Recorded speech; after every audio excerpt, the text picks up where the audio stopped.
Bienvenidos y bienvenidas a esta segunda clase o video, aunque hace las veces de clase. Bueno, espero que estén bien y que esto les esté sirviendo por lo menos para poder aprender algunos de los conceptos claves de lo que es la litigación penal. Ustedes ya han tenido el primer video que era de teoría del caso y el segundo video que fue de alegatos de apertura. Me interesa, antes de empezar a hablar del tema de hoy, que es examen directo de testigos, ordenar un poco el proceso de cómo es un juicio, ¿no? Ustedes, como saben, desde el momento cero en que yo recibo un caso, sea como defensa o fiscalía, empiezo a cranear y a pensar mi teoría del caso. Y el alegato de apertura es el momento en el cual se inicia el juicio y yo le presento a quienes ofician de jurados mi teoría del caso, sea la fiscalía o sea la defensa. Pues bien, cuando las partes terminan de presentar lo que es la teoría del caso a partir del alegato de apertura, lo que llega o lo que se inicia es el momento de la instancia probatoria. Y el momento de la instancia probatoria lo que implica es, tengo que probar lo que prometí en el alegato de apertura. La instancia probatoria se desarrolla a partir de dos herramientas fundamentales. La primera es el examen directo de testigos y la segunda es el contraexamen de testigos. ¿Qué es el examen directo de testigos? Es la herramienta que voy a utilizar para extraer información a las personas que yo presento como testigos propios. ¿Sí? El examen directo de testigos se aplica sobre personas que yo presento. Si soy la defensa, sobre mis testigos; si soy la fiscalía, sobre mis testigos como fiscalía. Y el contraexamen de testigos, que lo van a ver con Daniel, es la herramienta que se utiliza para realizar preguntas al testigo de la contraparte. Es clave esta distinción y ahora vamos a ver por qué. Pero antes de ver qué es el examen directo de testigos, me interesa que volvamos un poquito hacia atrás al primer video cuando hablamos de la teoría del caso. Cuando hablamos de la teoría del caso dijimos que teníamos distintas pruebas, ¿no? Dijimos, bueno, la prueba testimonial, la prueba documental, la prueba material. Y dentro de la prueba testimonial dijimos, tenemos los testigos comunes, aquellos que pueden aportar información por haber percibido mediante sus sentidos algún dato que sea relevante para nuestra teoría o para desacreditar alguna de las proposiciones fácticas de la teoría de la contraparte.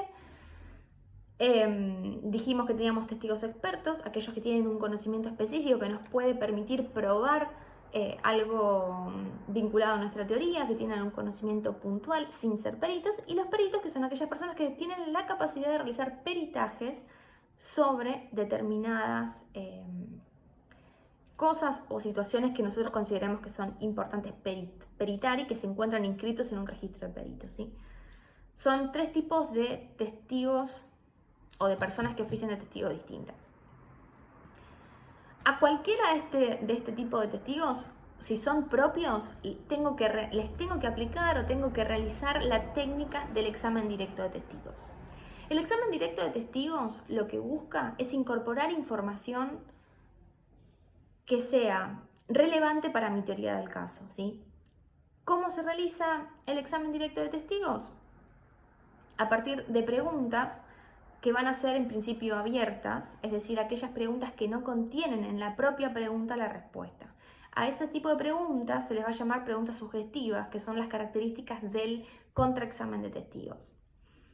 Pero volvamos al eje del examen directo y para qué sirve. Después vamos a hablar de qué son las preguntas abiertas, de qué son las preguntas cerradas, de qué son las preguntas de transición, que son las herramientas que se utilizan en el examen directo de testigos. Pero básicamente el examen directo de testigos es la metodología que yo tengo para incorporar información en una audiencia oral y pública que sea útil para mi teoría del caso o para contrarrestar la teoría del caso de la contraparte. ¿Para qué sirve? En primer lugar, el examen directo de testigos lo que me permite es acreditar a las personas que yo voy a presentar. Esto es, personas que considero que tienen que ser creíbles. ¿Por qué quiero que el jurado crea en mi testigo y no en el testigo o la testigo de la contraparte? Entonces, lo primero que tengo que hacer en un examen directo de testigos es acreditar a mi testigo o a mi testiga, si es que esa palabra existe. Puede ser una testigo o una testiga, como quieran. Para lo otro que sirve es para incorporar la información relevante a mi teoría. Es decir, una vez que yo tengo la presentación de mi testigo realizada, tengo que lograr que esta persona pueda contar qué es lo que sabe y cómo lo sabe, para que la gente pueda, para que el jurado o para que el juez o jueza técnica pueda conocer cuál es la información que tiene para aportar. También me sirve para incorporar elementos de prueba que no sean testigos, por ejemplo, prueba documental o prueba material, a partir de que el testigo o la testigo incorpora mediante su relato la importancia sobre algún objeto. Por ejemplo, tenemos un testigo que me está diciendo que fulanito tomó una botella, que esa botella supongamos que fue peritada y tiene ADN del supuesto asesino. Dicen, bueno, sí, porque y ahí nos centramos en la botella. Bueno, usted no está diciendo la botella así. ¿Cómo era esa botella? Era de tal color, de tal marca. Bien, usted podría ver la botella si... ¿Usted podría reconocer la botella si se la muestro? Sí. Y ahí, por ejemplo, se incorpora la botella. Bueno, queda incorporada la prueba 1, que es la botella de vidrio, ¿sí? Pero es la persona quien nos brinda información sobre el objeto a incorporar y ahí nosotros la incorporamos. Y el tercer objetivo del examen directo, el cuarto objetivo del examen directo de testigos es la posibilidad de contrarrestar algún punto de la teoría del caso de la contraparte. Entonces dijimos, el examen directo de testigos hasta ahora es la herramienta que yo utilizo para obtener información de los testigos que yo voy a presentar. Los objetivos son acreditar a mis testigos, incorporar información relevante, incorporar elementos de prueba que no sean testigos, es decir, puede ser prueba documental o prueba material. Después vamos a hacer un video específico de cómo esto se incorpora, pero me interesaba que ustedes tengan esto presente. Y el cuarto objetivo es ver si a partir de nuestro examen podemos desacreditar algún punto de la teoría del caso de la contraparte. ¿Cómo se desarrolla el examen directo de testigos? Básicamente es a partir de preguntas abiertas, como les dije al principio. Las preguntas abiertas son aquellas que permiten que el testigo se explaye o que la testigo se explaye. Una pregunta abierta puede ser, bueno, cuéntenos qué fue lo que observó ese día, por ejemplo, ¿sí? ¿Cuándo sucedió lo que usted nos está contando? Son preguntas abiertas que permiten que el testigo se exprese y que le da mayor credibilidad. ¿Cuál es la contracara de la pregunta abierta? La pregunta sugestiva, aquella pregunta en la cual yo le digo ese auto era de color rojo. Esa es una pregunta sugestiva porque estoy en la propia pregunta dando la respuesta. Entonces el testigo solamente que me va a decir sí o no. Y esa herramienta se utiliza especialmente en el contraexamen de testigos, donde yo tengo que controlar al testigo de la contraparte o a la testigo de la contraparte. Pero en mi examen directo, lo que yo quiero es que las personas se expresen libremente y que tengan credibilidad. Que la gente escuche y diga, esta persona me convence, esta persona tiene información relevante y por eso le voy a creer. ¿Qué tipos de preguntas se pueden realizar? Como dijimos, las preguntas abiertas. Es esto de cuéntenos qué fue lo que usted observó, cuándo sucedió lo que usted nos contó. Preguntas de transición. También las preguntas de transición son, por ejemplo, bueno, ahora usted nos estaba contando hasta que llegó al lugar. ¿Nos puede contar ahora qué sucedió cuando usted sale del lugar? Esa pregunta es una pregunta de transición, pero guarda.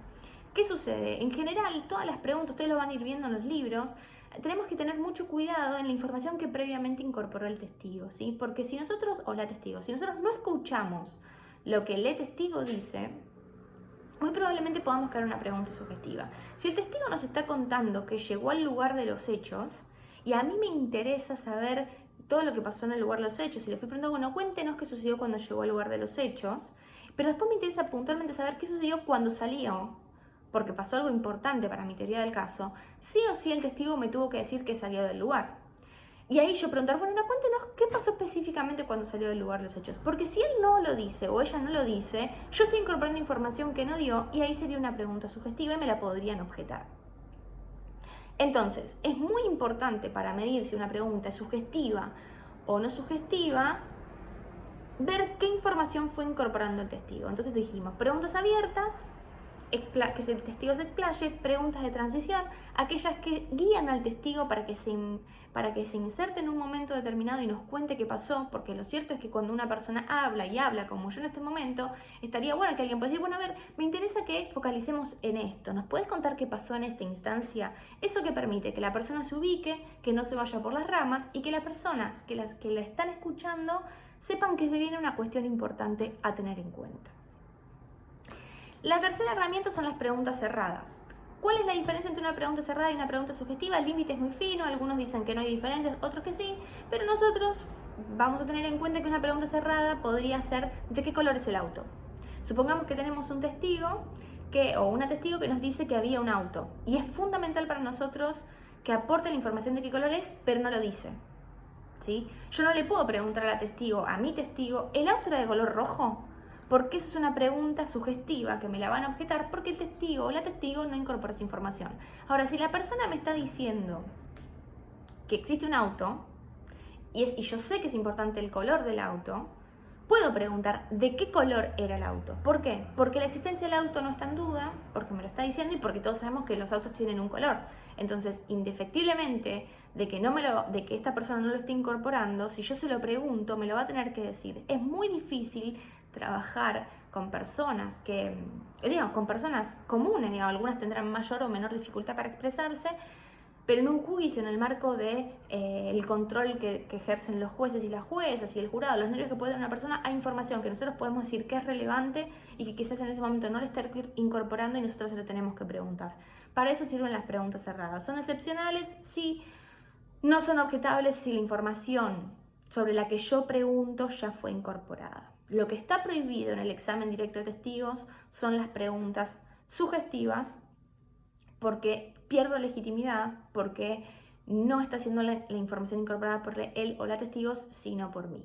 Es la pregunta estrella del contraexamen de testigos. Ahora bien,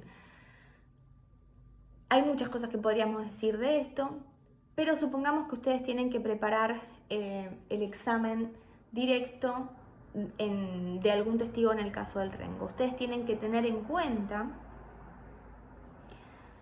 que la información que vaya a incorporar su testigo tiene que ser lo suficientemente clara para acreditar la propia teoría del caso y lo suficientemente buena para desacreditar información que provenga de la teoría del caso de la contraparte.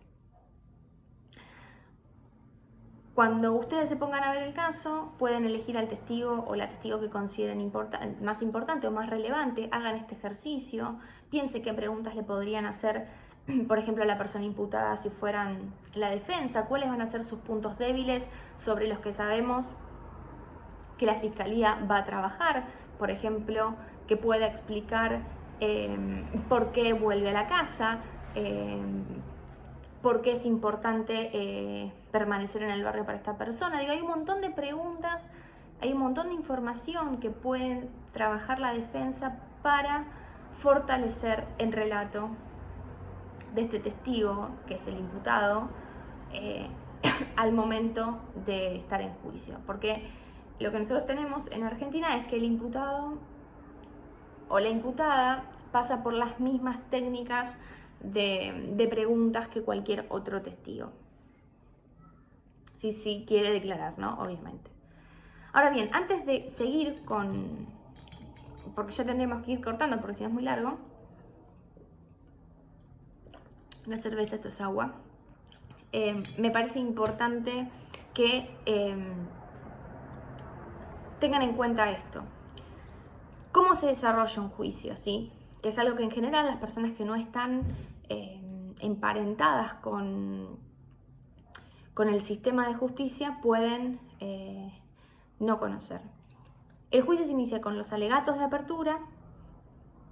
Cuando las partes presentan su alegato de apertura, se inicia el proceso de producción probatoria y ahí se desarrollan los exámenes de testigos y los contraexámenes de testigos. Inicia la fiscalía. La fiscalía va a ser quien presente primero a sus testigos. Va a ser el examen directo al testigo 1 y la defensa va a ser el contraexamen del testigo 1. Después se va a presentar el testigo 2 y la defensa va a ser el contraexamen del testigo 2. Después se presenta el testigo 3 y la defensa es el contraexamen del testigo 3. Así hasta que termina la presentación de todos sus testigos, la fiscalía, y pasa a la presentación de testigos de la defensa. La defensa va a presentar a sus testigos y va a hacer el examen directo de testigos y la fiscalía va a hacer el contraexamen de todos esos testigos. Esa es la etapa de producción probatoria. En el medio suceden las objeciones, que es algo que también ustedes van a ver. Pero me interesa que esto quede claro para que se entienda por qué es importante la presentación en el examen de testigos, porque es el momento en el cual yo le voy a mostrar al jurado o a los jueces profesionales, y también voy a poner a disposición de la contraparte a mi testigo para que después sea contraexaminado.